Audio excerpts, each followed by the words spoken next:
This is the Raider Cop Nation podcast with your host Alpha Mike and our roster of co-hosts. We patrol America's law enforcement beat. We invite you today on a ride-along. Now, here's your weekly briefing on Raider Cop Nation.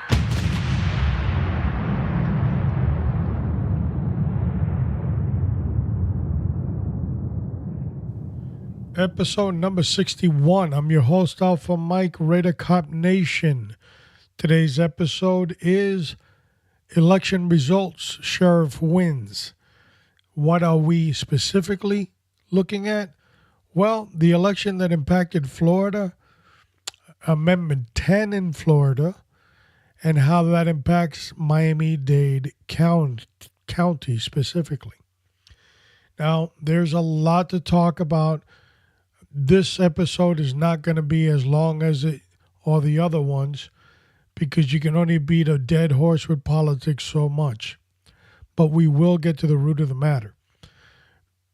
Before we get to that, I do want to say our podcast numbers are steadily going up. It is remarkable the type of downloads that we received in our episode Training in Firearms, which is 3 episodes that was dedicated to that series. And if you want to look at those 3 series, they will be posted in the show notes as well as 09tg.com, 09tg.com, which is the tactical training group that we have.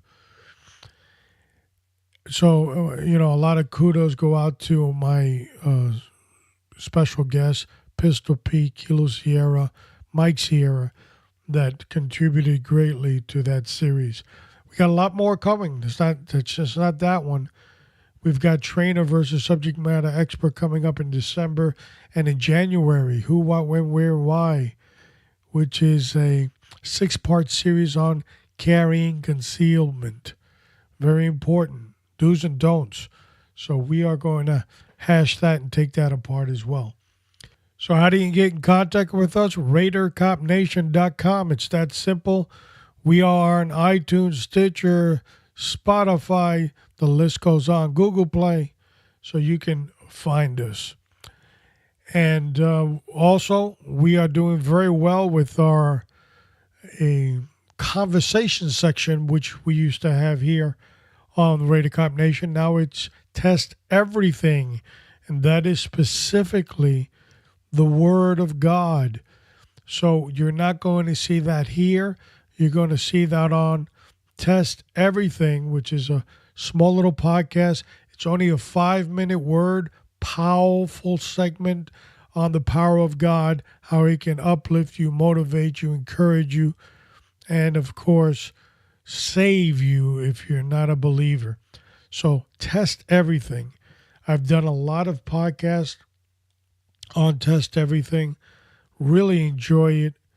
It's no excuse for me now. I got to read text of biblical text and basically broadcast a 5-minute show. And it's challenging. That's what I'll say. But it's done with the inspiration of God and the love of my heart. The election results are in, and we need to look at all that, especially how it impacts Miami-Dade County with regards to law enforcement. But now we're going to take a little pause. We're going to take a little coffee break, and we're going to go over to the water cooler and the coffee machine as I drink my coffee. And we're going to discuss the Florida elections briefly. Now, at the time that I am broadcasting this, Florida is doing an electronic count, and the tabulation is being formulated to what the, hopefully, last numbers are. Now, I'm not going to sit here and talk about the election results and things that have happened because it is what it is. If anybody out there, I do have to say this, and I say it with all respect, if anybody out there agrees with the sinister behavior that is being witnessed by not only Floridians, but our nation, and in some cases the world, I would encourage you to seek medical attention immediately because you are delirious.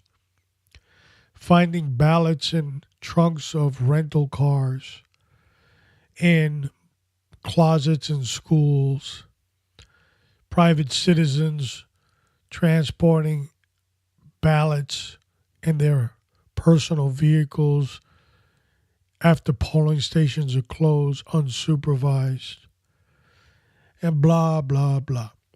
There was also, and this is not very much mentioned by the media, but there was a motion by Democratic lawyers on a vote, a specific vote that was casted by an illegal alien and how they wanted to allow it. And now there's denials that ever happened, and which is amazing to me. There's court transcripts. These things actually occurred inside a courtroom. How you can come out with a straight face and say it didn't happen? God, is there any fear of the Lord? Is there any? It's remarkable to me. Of course, that attorney that did that motion is no longer on the Democratic legal team. He has been excused from his services any longer, which is more proof that it actually occurred. It is disturbing what is occurring, but I know that whomever the winner or whatever the outcome, it is the desire of God to have those individuals in power. And how do I know so? Because the scripture says that God establishes all governance. That is in Romans chapter 13. So we can do better, folks. We can do better. I think some of the mistakes that were done here by the evildoers, and we'll leave them to your own interpretation who they are, that Florida went through this in the year 2000. And their lawyers and their watchful eye system is a lot more sophisticated than what people thought it was. And you will see the end result to what I'm talking about in the near future. They thought that they could pull the wool over people's eyes with old tricks. But my friends, it won't work. All right, let's get down to the subject matter because we are burning time. Miami-Dade County now has to have an elected sheriff. The sheriff currently is called, and it's his title or her title, we've only had a his, we've never had a her, is director. So that director of the sheriff's office is actually the director of Miami-Dade Police Department, which is appointed by the mayor of Miami-Dade and confirmed by the commissioners of Miami-Dade County. Why is this important? Well, it is a system that was opposite of the rest of the state. 67 counties in Florida, 66 have a sheriff. One did not, and that was Miami-Dade County. That was not always the rule. There were other counties like Jacksonville that also did not have a sheriff a while back, and they conformed to that standard. Amendment 10 is what was on the ballot this November 6th that had to pass with 60% of the vote of all Florida, and it passed. But what was surprising to me that I've noticed a lot of individuals on Facebook totally perplexed by this, like if it snuck up and bit them in the ankle, they don't really understand how this occurred, what happens next. It's like a fog. And so if you don't know your history, I'm a firm believer you just don't understand what direction you're going in. So we are going to try to close a little bit of that gap. Misinformation out there by the tons. I see that also posted by people on Facebook. The world, Chicken Little, the world's coming to an end. We're getting an elected sheriff. And how easily they can compare apples and oranges without having the orange. Let me repeat that. How easy they can compare apples and oranges without having the orange. Everybody's a subject matter expert. But I think in order to do a fair analysis, you need to understand the sheriff's system in Florida and how it works and how other counties in Florida have a sheriff's department and it works. And that also includes Broward County, folks. So let's take a look at the amendment and how that amendment process works, who motioned for that amendment to happen, and why all the citizens in Florida had to be a part of the voting process. Now, the amendment in Florida's election is Amendment 10, specifically what we're talking about. It dealt with an overview of issues. And I'm going to read a moment what the ballot summary is actually. And it says, required legislation to retain departments of veteran affairs. That was one of the things on Amendment 10. Florida, by executive order, had a Veterans Affairs section or department, and this ballot placed Veterans Affairs now in the Constitution of Florida, ensuring elections of sheriffs, property appraisers, supervisors of election, tax collectors, and clerk of courts in all counties, removing county charters' ability to abolish, change terms, transfer duties, or eliminate election of these officers. Changes annual legislation session commencement dates and even number years from March to January, removes legislation authority to fix another date. Creates Office of Domestic Security and counterterrorism within the Department of Law Enforcement. Now, the reason that the last action was there is no constitutional provision to have a section within the Florida Department of Law Enforcement to do counterterrorism. So they threw that in there. Now, this specific bill is really, I don't want to say sponsored, but endorsed by the Florida Sheriff's Association. And for a lot of reasons. One, it brings uniformity, and two, the issue with the counterterrorism included in the Constitution. We have to keep our eye on the ball. But what primarily this podcast is about is the section of sheriff. Out of all the counties in Florida, Miami-Dade did not have a constitutional officer that the voters voted on as called a sheriff, but it had an appointed director of Miami-Dade, appointed, as I said, by the mayor of Miami-Dade County and approved by the County Board of Commissioners. The badges all read deputy sheriff. The IDs talked about the sheriff's appointees, duties, responsibilities, and authority, but there was no sheriff anywhere to be found. Now, a lot of this, we have to look at how Miami-Dade got in this position in the first place. And in 1957, 56, around there was a movement to have a home rule charter. That's what it's called in Miami-Dade. And it kind of chartered how Miami-Dade legislation process would work and govern itself separate and apart from the Constitution, but included, of course, in Florida's Constitution. Very unique system. The voters of Florida in 1957 actually approved for this move.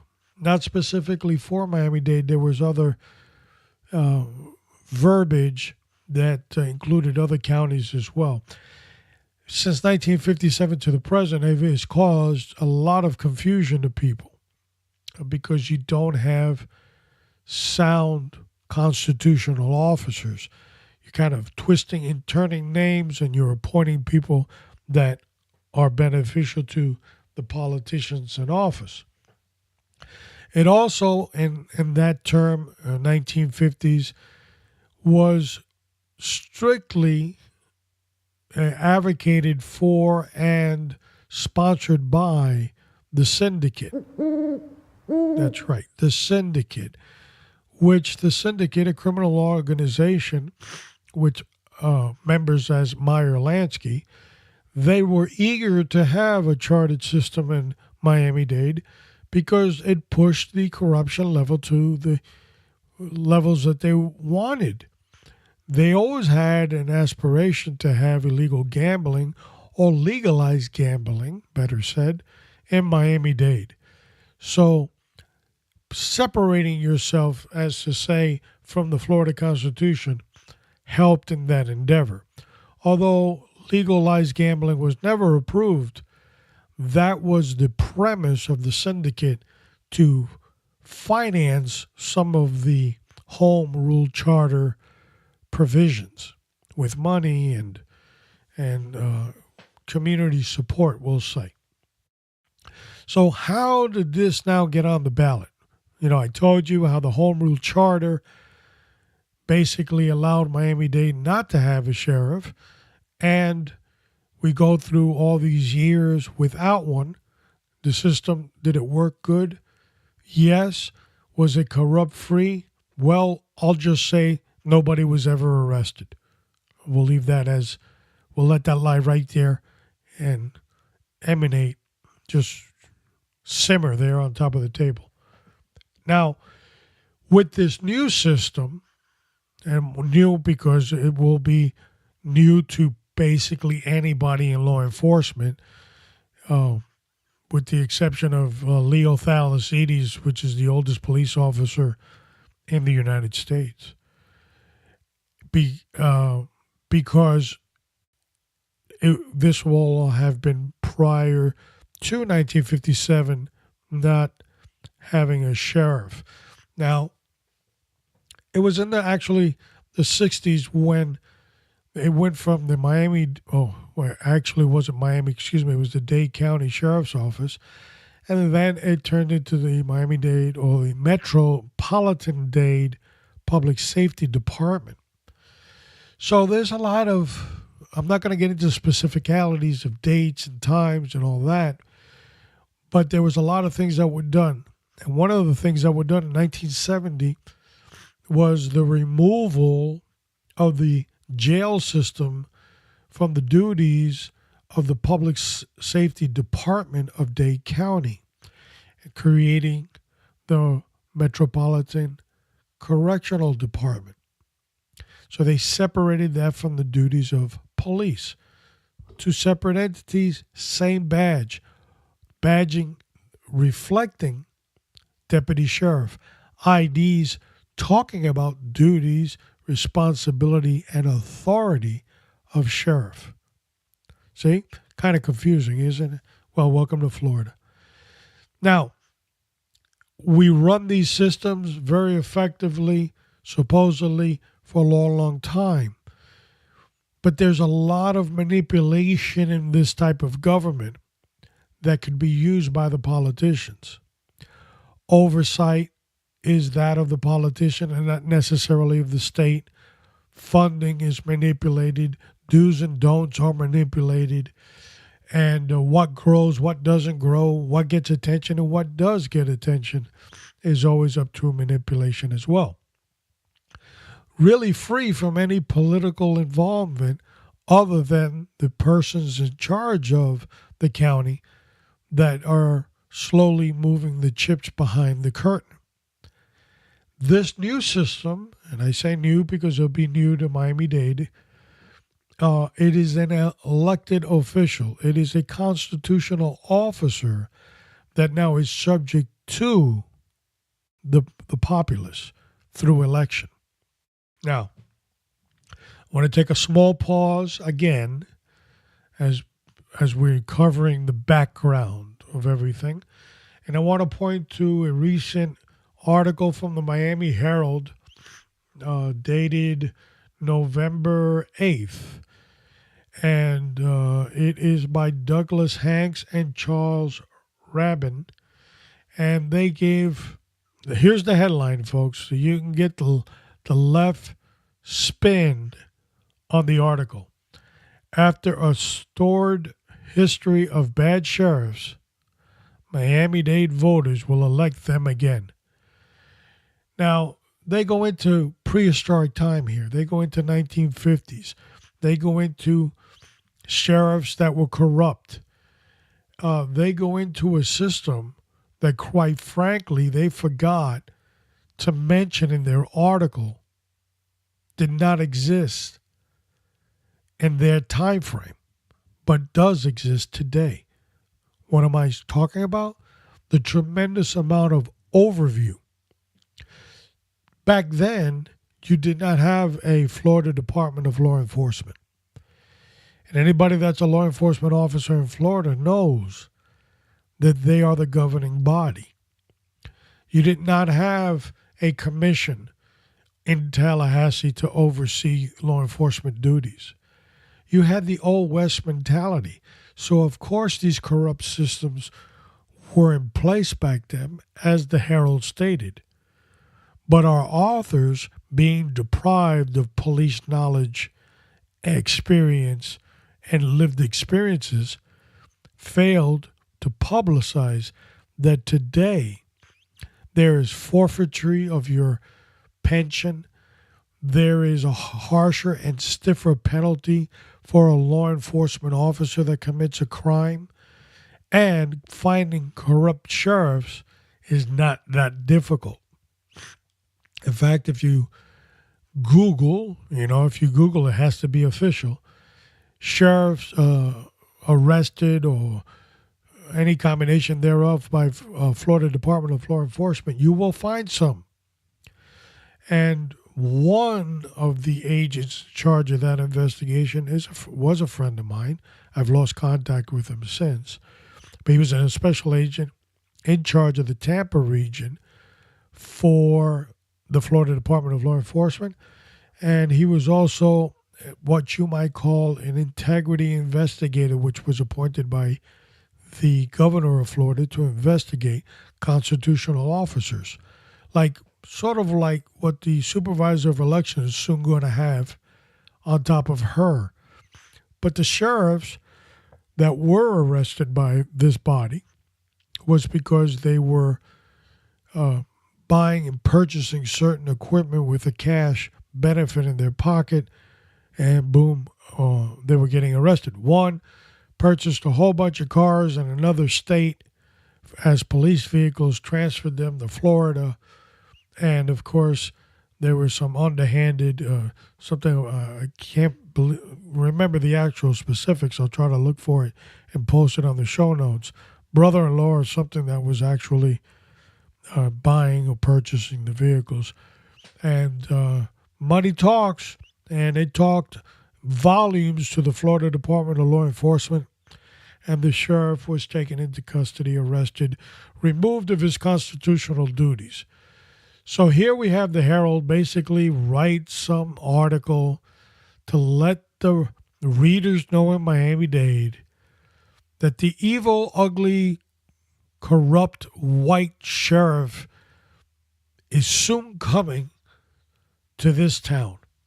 Gloom and doom, folks. It sells newspapers, but that's not actually what's coming. All right, back on the subject matter, we're going to talk about how Amendment 10 was actually placed on the ballot. And within the provisions of state law, there is a structure called the State and Local Government Structure and Operations. Now, that is actually Amendment 10, okay? So it has been placed now in the Constitution. It basically states what I had read, that you need those positions as constitutional officers. Now, The Florida Constitution Revision Commission, CRC, they have been around. It is a very unique system in the United States. Other states don't have this, but Florida has a revision constitution system that meets once every 20 years. So we don't fool around with the Florida Constitution. So once every 20 years, this very elite body made up of 33 commissioners, they look at any revisions that they can add or remove from the Constitution based on current times. That is the premise of the CRC. So now the CRC meets every 20 years. 30 of those appointments are appointed by the governor that's in office at the time. Now, I know you're going to run out and you're going to say, Rick Scott, this is rigged. Well, when they wrote the rules here, Rick Scott wasn't even around. So it's whoever the sitting governor is. It could have swung left, right. It could have gone in any direction. But the way it's written is what happens. So the governor appoints 30 people on this commission that's going to meet once every 20 years. During their terms, they appoint them. And the Chief Justice of the Florida Supreme Court, they will pick 3. And that gives us a total of 33 people to sit on this commission. The actual ballot provisions are not listed as different amendments. They're entered in a total package system. So, which is a lot of complaints about that too. It should be line item amendments. So you agree or you don't agree. But currently they just place it in an amendment system. So that could be a little confusion too. Look at our ballots in Florida with 2 pages. So that would have added to what, 3? So look at the mess we have now. I mean, actually, I think if you go to 4 pages on a ballot, there'll be a civil war in Florida. That's how bad it is. So where do I find all this authority, jurisdiction, and power? Well, I find in the Florida Constitution, Section 3, Article 3. And there are Section 4 and Sections 1 and 6 of the Constitution as well. We'll post that on the show notes, which it's in the Florida Constitution, the CRC.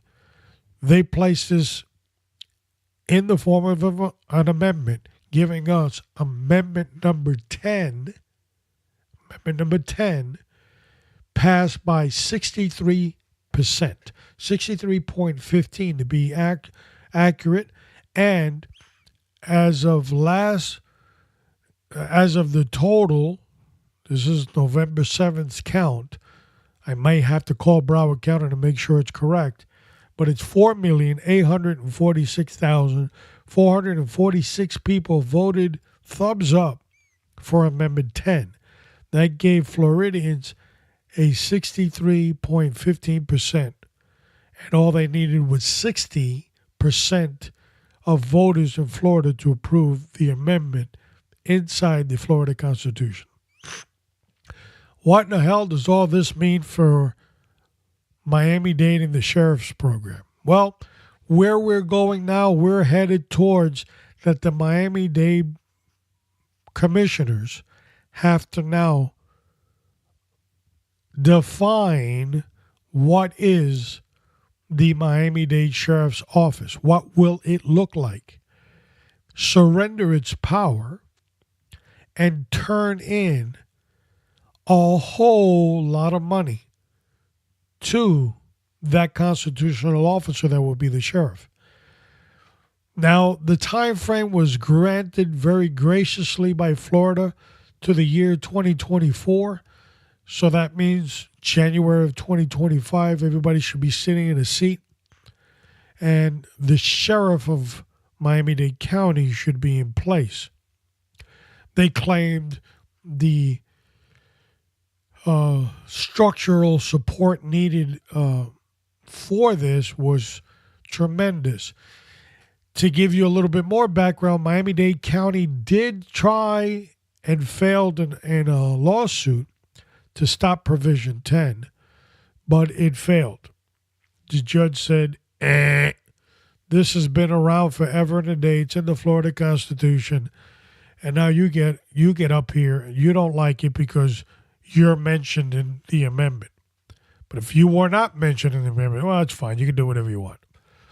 So you can't have a double standard in law, so they lost.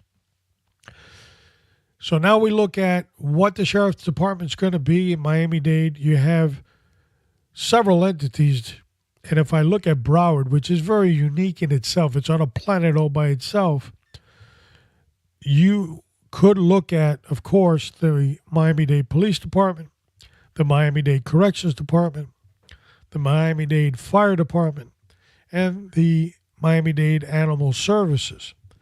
Those four entities could encompass what the sheriff's office would look like. But that would be very unlikely because what I just mentioned is over $1 billion annually in the budget. That would result that Miami-Dade County itself would have the authority of parks and libraries. And you've got a whole lot of people, a bunch of people over there you got to justify. So I don't see that happening anytime soon. What you're about to see in Miami-Dade County is a fight for power. Power is money. Money is translated into the budget. There's going to be a fierce fighting over what the Miami-Dade Sheriff's Office will look like. Now, we do know it will look like a police department because it has to function as the highest law enforcement agency in Miami-Dade County. So, therefore, they have to have the authority of police. But it may not encompass jails. It may not take the fire department, which I like to just be on the record now as saying almost idiotic and preposterous that that's going to happen. But Broward County, I told you they were unique to this planet. They actually have in the sheriff's office, Sheriff Scott Israel, believe it or not, is also in charge of fire services for Broward County. Yep. Let that sink in for a little bit. And animal services is also, the famous dog catcher has always been, and abuse of animals is investigated by the police. So that's thrown in there as well. I don't see a lot of the rendering of power here very easily. I see a lot of competition. There is going to be tremendous savings to the citizens of Dade County because they are going to merge services like your personnel, your training, your internal affairs. All that is going to be merged into one. The problem is, what is the percentage of that one? I can't give you the answer to the equation without the equation. So a lot of politicking behind the scenes. They have a lot of time to politic behind the scenes, which is scary in itself. We are just entering 2019 right around the corner, and this nonsense will go on to the end of 2024. So try to put your head and wrap your head around that nonsense to be a fly on the wall as everybody tries to gain power. Lastly, in closing, I want to talk about this mindset out there of people saying, well, what sucks about having an elected sheriff is that you're going to hire, or better term, you will elect a sheriff that is not a cop. Let me repeat that. The citizens are so stupid that they will elect a sheriff that's not a cop. That was a better translation, the second one. That's what they're trying to tell you. But the actuality is that the voters are not that dumb, not that stupid. And any candidate Got to pay attention here. Any candidate that puts his name or her name on the ballot for sheriff that has no idea how law enforcement works, not that you were a lawyer. I'm a lawyer. No, I didn't ask if you were a lawyer. Go sit over there in the jury box. If you don't know how law enforcement works, the behind the scenes, you have no place being there. And I know that voters are smart enough to see through that. So a police background is definitely there. It will erode these, I've got 15 titles, and I'm a chief of police of a small little town of 4 people.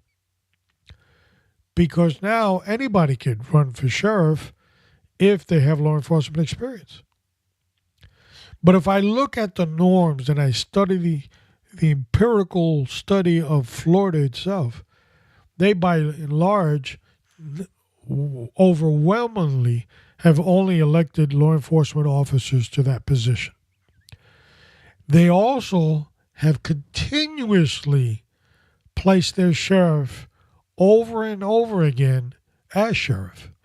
Case in point was that was the sheriff of Hillsborough County in Tampa, David G., which was there for many, many years, and Rick Bradshaw of Palm Beach County as well, that has been there for many, many years, and the list goes on. So they will probably feel comfortable with that individual as their chief law enforcement officer. The citizens, they'll continue voting for that person. It's not like regular elections where we turn the leaf every 4 years. Here, the sheriff, as long as there's not a major scandal, they're doing the right thing, crime rate is going down, and they become very popular, they will be the face for years to come. Not forever. Not forever. No, that's socialism, folks. That's the communist aspect of politics. But they will probably be there for a long time.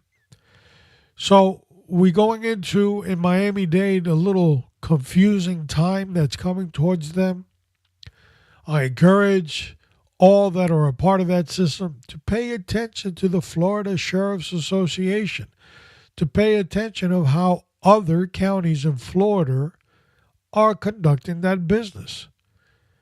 It is a sound business on sound principles. Can a scrupulous person become sheriff? Yes. A scrupulous person can even become president. But the voters have to ensure that they are wise enough to vote the right person in office. I think it's going to be better for the crime rate in Miami-Dade. I think it removes politics from law enforcement. That a lot of people will argue, well, there's no politics in law enforcement now. I don't want to say the BS word because it is a family show, but that's what that would be.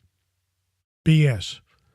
Because there are a lot of politics in appointed position, a lot of hackery in appointed positions, a lot of people inheriting positions that were left to them in will and last testaments.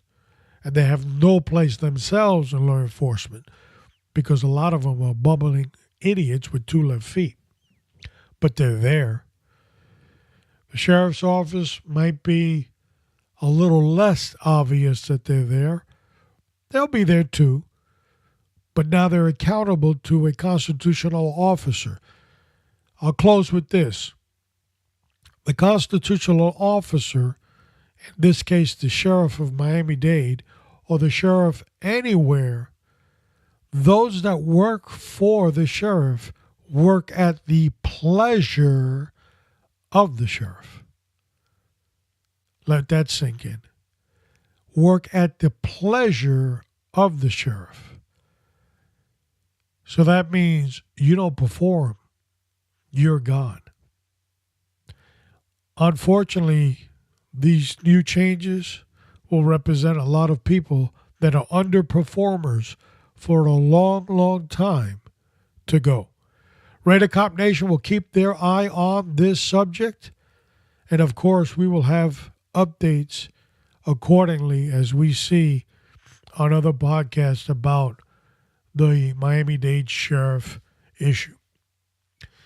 I want everybody to know, keep me in prayer. I'm going through a difficult time with a parent, and which is sick, and it's a difficult time. So I do this, and sometimes you're overwhelmed with things. But when you have the body of Christ in you, you can conquer all things through him that strengthens you, which we know that to be Jesus. What's up next? Episode 62, Speed Cam. And what we're going to be talking about is those cameras propped up. A lot of them were originally propped up in European countries. And basically what it is you speed over the speed limit and you get a Christmas gift in the mail and you pay it. Simple as that. Now, there is a lot of constitutionality to this, just like the other speed cameras or traffic cameras, that if you made a right turn on red in Florida, they was regarded as not being prudent because you turned too fast, you never did a full stop, and so forth. I remember there was a judge in Florida that he would refuse to even hear these cases. As they came to him, he just dismissed them all, saying that the Florida statute said that it had to be a prudent stop, and Florida doesn't define what prudent is. So therefore, he didn't even want to look at them. But now we have these speed cameras headed our way. They are not in Florida. They are in New Mexico. We reached out to a law enforcement agency in New Mexico and the Rio Rancho Police Department, which went ahead and ignored all our requests for an interview. To me, it's mind-boggling. But they did. They refused basically to be interviewed with this. And we are going to post some information on show notes. I guess either they're above speaking to the general public, didn't regard coming onto the podcast as being talking to the general public, or have things that they don't want to discuss about speed cameras. But a lot of the speed cameras, the constitutionality to this issue is, how do you convict somebody beyond a reasonable doubt? The summons has to be administrative. It can't be a traffic citation. And what does that do to a traffic citation by a police officer? In other words, they stopped you. Here, if you snap a snapshot of my license plate, how do I get it? So all these things are coming soon to us. So we have Speed Cam, episode 62, November 21st. As always, folks, it's my honor and my pleasure to be your host on Raider Cop Nation. I wish everybody here always to be blessed beyond imagination in Christ, that they are blessed, their families are blessed, the police agency that serves them are blessed, and that we always bless our great nation. With a light from above, from the mountains to the prairies, to the oceans, white with foam. God bless America, my home.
4323.